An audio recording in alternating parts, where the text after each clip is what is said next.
Diamond music के हर एक गाना सुनने के लिए सब्सक्राइब के लाल बटन को दबाएं और साथ में बेल आइकन दबाना ना भूलें। नमस्कार भैया, हम सुमन संकल आप तमाम श्रोता माई बहन चाचा पितिया जितना लोग भी बानो सब लोग के दोनों हाथ जोड़ के प्रणाम बा।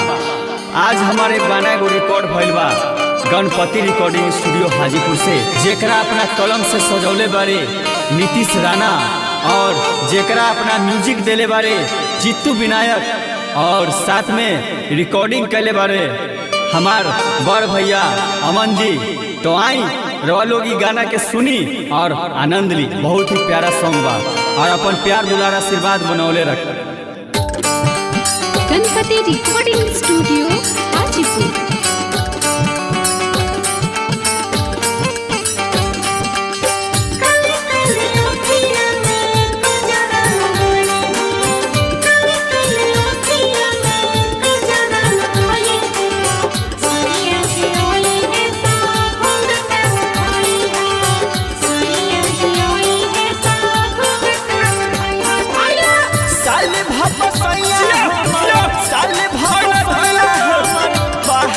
आएंगे चादरा के भीतरी में अतारा मनाएंगे, अतारा मनाएंगे।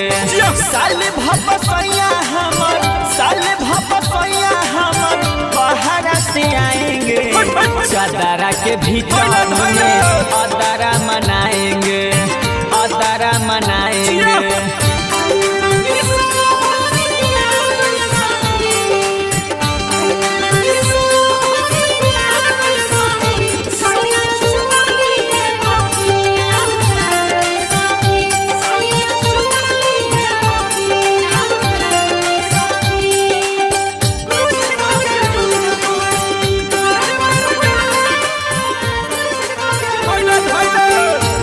वालो भैये हमर देखी के सुरतिया हो माजा बड़ी आई सखी आजू के रतिया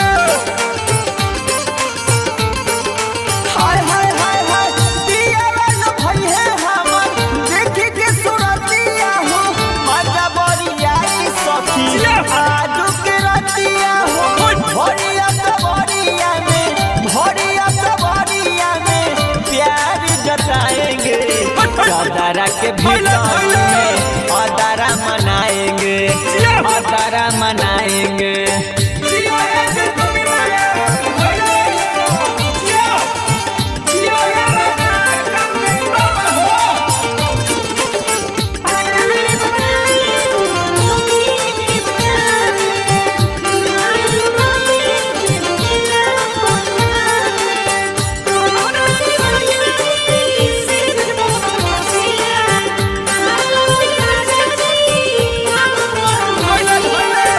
चढ़ली जवानिया में जागल उमंग हो सुमन संकल पिया छुए बदन।